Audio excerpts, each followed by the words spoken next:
ఆంధ్ర రాష్ట్ర ప్రజలకు సూపర్ 6 లాంటి మాయమాటలు చెప్పి గెలిచిన తరువాత అభివృద్ధి మాట వదిలేసి రాజకీయ కక్ష పూరిత దాడులు ప్రారంభించారని విశాఖ వైసీపీ అధ్యక్షుడు కోలా గురువులు మండిపడ్డారు.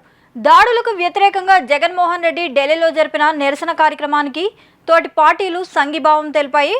అంటే ఇప్పటికైనా మీకు అర్థం కావాల్సింది మీ పాలన ఎలా ఉందో అంటూ వ్యంగ్యాస్త్రాలు వదిలారు. ఇప్పటికైనా రాష్ట్రంలో జరుగుతున్న ప్రతిపక్షాలపై దాడులను ఆపి ప్రజల సంక్షేమము అభివృద్ధి పాలనపై దృష్టి పెట్టాలని హితవు పలికారు.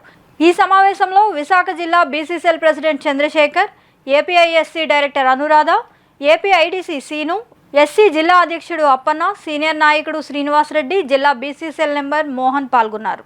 ఇసుక మీద వచ్చే ప్రక్రియ జగన్మోహన్ రెడ్డి గారి పరిపాలనలో ఇసుక అనేది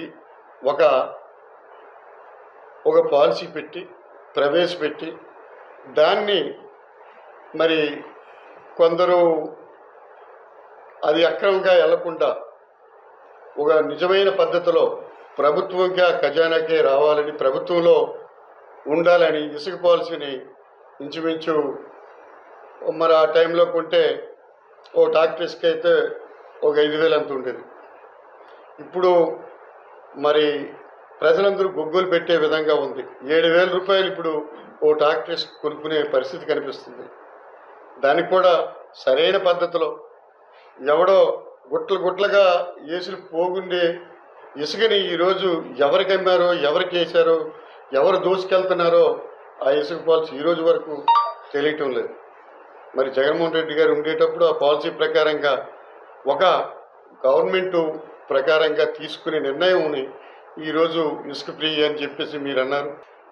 ఈరోజు చదువులో వెనకబడితే ఈ రాష్ట్రం కుంటుపడే అవకాశం ఉంటుందని అమ్మఒడిదే తల్లికి వందనం పేరు పెట్టారు కనుక పేర్లు మార్చుకుంటారు. ఏ పార్టీ వస్తే ఆ పార్టీకి మార్చుకోవడంలో తప్పులేదు.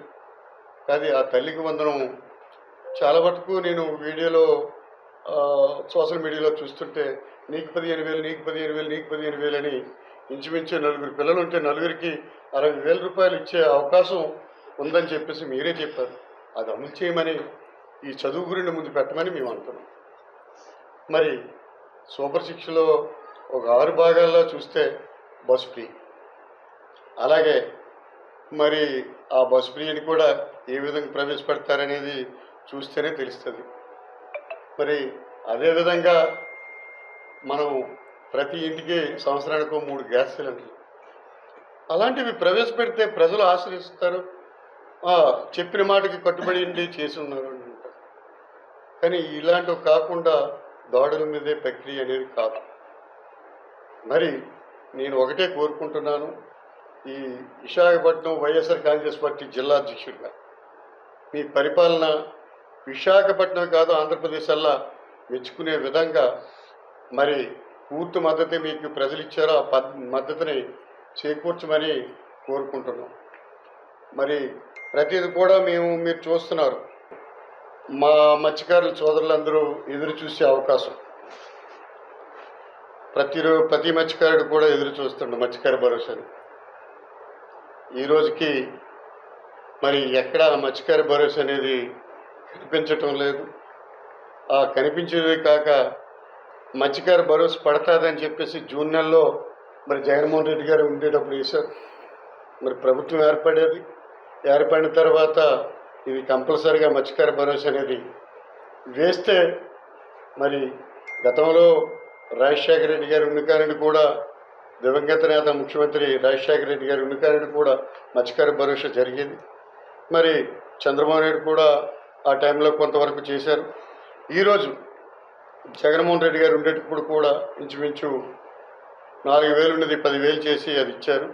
ఆ 10,000ని ఈరోజు 20,000 చేస్తామని చెప్పేసి మరి మొన్న ఎలక్షన్లో. నిరంతర వార్తా శ్రవంతి కొరకు వీక్షిస్తూనే ఉండండి మా VST news. Please subscribe our channel, like and share.